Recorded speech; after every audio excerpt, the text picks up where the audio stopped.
Welcome back to the Gold Newsletter channel, and welcome back once again to the floor of the Vancouver Resource Investment Conference. Of course, we are in Vancouver, the name gives it away. And we're joined by David D'Onofrio. He's the CEO over at White Gold for a company update and introduction. First time on the Gold Newsletter channel. Welcome. Well, it's great to be here. White Gold is a pretty amazing company. I'm with the Power One Capital Group. We're a merchant bank based in Toronto. We've been investing in mining exploration over 20 years, and we had the opportunity to partner with the notorious prospector Sean Ryan in creating White Gold 6 years ago now, and we have done some tremendous things in that period of time, which we'll get into. But as a quick overview, White Gold, we are the largest landholder in the Yukon, maybe in all of Canada actually. Our properties are in the Klondike district. That is the epicenter of the historic gold rush 120 years ago. 20 million ounces of gold found in the creeks right at surface. No modern day exploration until about 10 or 12 years ago. Our partner Sean Ryan went in there, applied some very innovative exploration techniques, had some tremendous success, discovered over 5 million ounces of gold. Half of that is in White Gold, and we really think we've cracked the code to find a lot more gold. And we've been doing that over the last couple of years with some exciting discoveries, which I'm sure you'll ask about. We will definitely talk about that, absolutely, David. But let's stick on the history of the company a little bit. How did it all come together? I know Sean Ryan, the famous prospector there. But how did the whole White Gold story come together? So, Sean's a mining guy, comes from Timmins. He's a very big picture thinker, and he basically said, there's been 20 million ounces of gold that's been found on the surface. This didn't come from the sky. It had to come from down below. I'm going to go there and figure out how it happened. He spent years and years just bootstrapping, try to understand the mineralized systems. When he started to have a little success, he was able to arrange a couple of innovative partnerships to start to drill it. And once he had the success, he basically just started to compile the district. And when the staking rush happened, lo and behold, he basically had it all tied up. He came to us at Power One to partner with him. We, having seen his success there, the success with his other partner, Kaminak, which, as people may know, was sold for $500 million to Gold Corp. We thought it was just a phenomenal opportunity to be able to acquire that much land in a Tier 1 jurisdiction with such a great history and so little mining exploration, modern day mining exploration done to date, that it was really checked all the boxes for us, and we were thrilled to become his partner. Fantastic. Love that. When did the story start, and how much work have you done on the project so far? How much has been invested? Power One got involved and created this new entity called White Gold. That was 2016. Sean had previously done about 5 to 7 years of work before that in different iterations with different partners. I would say in total between us and since we brought in our two major mining companies as partners, there's probably been over $100 million of exploration work done. And that's probably closer to $200 million in today's dollars. Yeah. So it's had a lot of work done. It's had tremendous amount of success. But keep in mind, we really believe that this has the opportunity to become a camp, like a Timmins or a Val-d'Or or Nevada Goldfields. And for us to be able to tie up that type of a package in such a great place was, we thought literally a once-in-a-lifetime opportunity.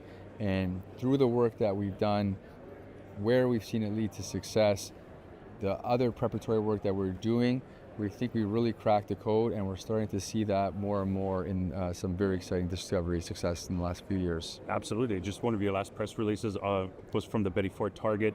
Over 100 gram meters intercept. Yes. I don't know the exact grade top of my head right now, but it was significant.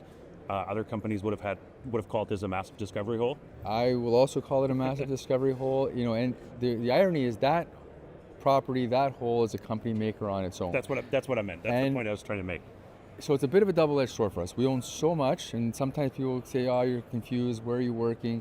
From my perspective, I really think we have the best of both worlds. At the end of the day, Power One, Sean Ryan, our other partners, we're the largest shareholders in the company, and our goal is to increase the value of the company. So what do we have today? We have this great and substantial flagship property. We can talk about that, called the Gold Saddle. 2.1 million ounces, 2 grams, open pit. I think that's the meat and potatoes. We know that's there, that's value.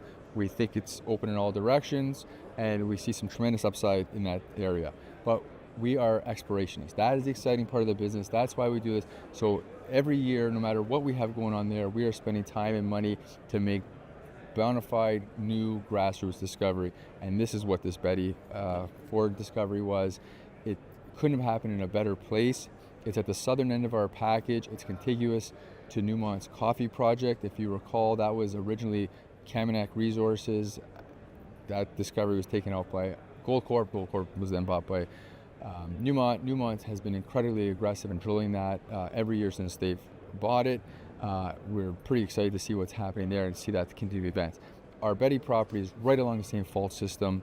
This target, there's actually 6 or 8 now new grassroots targets. We've started to drill 1 or 2. The Betty Ford by far has been the most interesting to date, where 3 years ago we had our maiden discovery hole of 50 odd meters of 3.5 grams right from surface. We've continued to hit holes like that. We've hit grades up to 18 grams over 10 meters. And last year we had 2 step out holes. Both of them were 5 grams plus. One was over 25 meters, one was over 20 meters to the east and to the west. We've increased the width, the north to the south. It remains open. We're extremely excited. It's in the oxides, it's from surface, it's in elephant country. Casino's massive porphyry deposit is just to the south, contiguous also. So we are, like I said, truly in elephant country to be hitting those kind of grades in Canada. We couldn't be happier. And just to make it even better, the gravy on top, we got another 5 or 6 lookalike targets like this on the same property. So, awesome. David, usually the second question I ask during the interviews is about cap structure as well, since it's a company introduction. Yep. You have 2 big miners on the share registry. They can battle it out if who wants to build it at some point, I'm sure. But run us through cap structure. Yeah. So as you mentioned, we're in a really fortunate position, and I think this validates my thesis, at least, that this is such a unique opportunity that we're at such an early stage able to invest 2 of the best gold mining companies in the world to be our partners. Agnico Eagle owns 19.9% of the company. Kinross owns about 15%. The Power One Group probably owns between us as a bunch of individuals, just under 20%. And then we have Sean Ryan, he's our partner, co-founder. He's a major shareholder, and several other strategic and like-minded institutions have been supporting us along the way as well. How much cash do you have right now?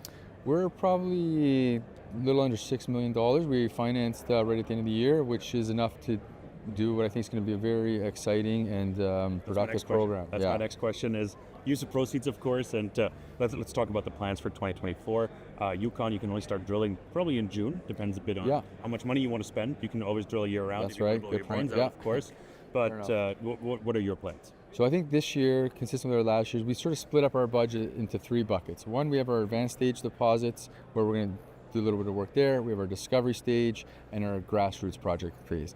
On the advanced stage work, what we haven't been doing, like I mentioned in the last few years, is just delineating the project. This thing is going to grow. I have no doubt about that. But as a junior, we think we're going to get our best bang for buck, making new discoveries in a close vicinity to the existing project, right? And as you know, where's the best place to find a gold discovery? Near an existing discovery. We tapped into a mineralized trend 6 kilometers, just 2 kilometers to the west of our flagship deposit. We've been drilling that the last couple of years. I've made some exciting discoveries there, very high grade, near surface as well. So we're going to continue to work along that trend to find new discoveries in that area. That's on that bucket.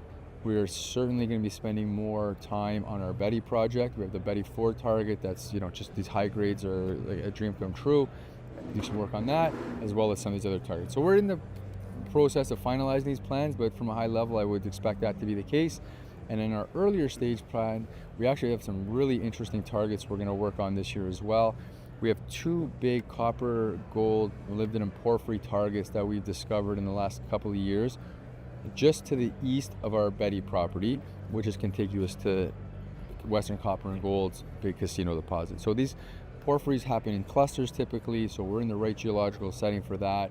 Those are very interesting target. Outside of gold is our focus, but copper, these critical minerals are certainly on a lot of people's radars today. With everything that's happening, Rio Tinto coming in to back Western Copper and their other strategic shareholders, we think that the prospects of getting something done there, and the attention it'll get if we have some success will be well rewarded. So those are right now where things stand, kind of the way we're likely going to be developing our budget this year. Fantastic. Yeah, it sounds like you were going to put the cherry on the ice cream sundae there. That is white gold. So sounds fantastic. More short term, any news we can expect as short term? Have you put out all the results from last year? No, we still have some news coming from last year. We do a lot of work for a small company. We're fortunate to have a team that's up there and get a lot of bang for our buck. So yeah, stay tuned. There's some more news to come. Fantastic. David, fantastic update, fantastic introduction to the story of white gold. Really appreciate your time. Thanks so much for coming out. And where can we find more of you? Whitegold.com? Yeah, whitegold.com. We're there. We're trying to do more and more on social media. It's such a great story. I think what it needs is a little bit more awareness. Hopefully working with guys like yourself, that'll help there. And hopefully, I know you're a big fan of the Yukon, and hopefully we can get you to site this year and some of your other colleagues. It's a really special part of the world. June 20th through the 26th, I've heard. Is that when have they finalized it? Okay, let's go. Fantastic. David, thank you so much, and everybody else. Thank you so much for tuning in. Thanks for watching. This is the Gold Newsletter channel that I'm hosting together with our good friend Brian London. So make sure to hit that subscribe button to get more fantastic corporate updates, and of course, leave a comment, leave a like. What do you think is going to happen? Could they have a chance in hell to make it? The odds in mining and mineral exploration are tiny. But you're telling it very clearly. But this is the best part. So we beat the odds on the exploration risk before. That's what investors need to do. That's the hardest part of the battle. It's actually finding something. Is finding it. So now we found it a few times, and we know what led there. So that's what makes me so excited. I've been doing this for 20 years. I've seen what leads to success. This thing checks the boxes. We've crossed the biggest hurdle, and now we're in the delineation and discovery drill stage. So this is, I think, the exciting part. Gold, have your views on it, whatever you want. I think people talking at the conference here, you want to be positioned a bit ahead of the herd, and I think gold's next on deck here for the big opportunity. The macro landscape definitely dictates that. David, thank you so much. Everybody else, we'll chat soon. We'll be back. Thank you so much. Take care, bye.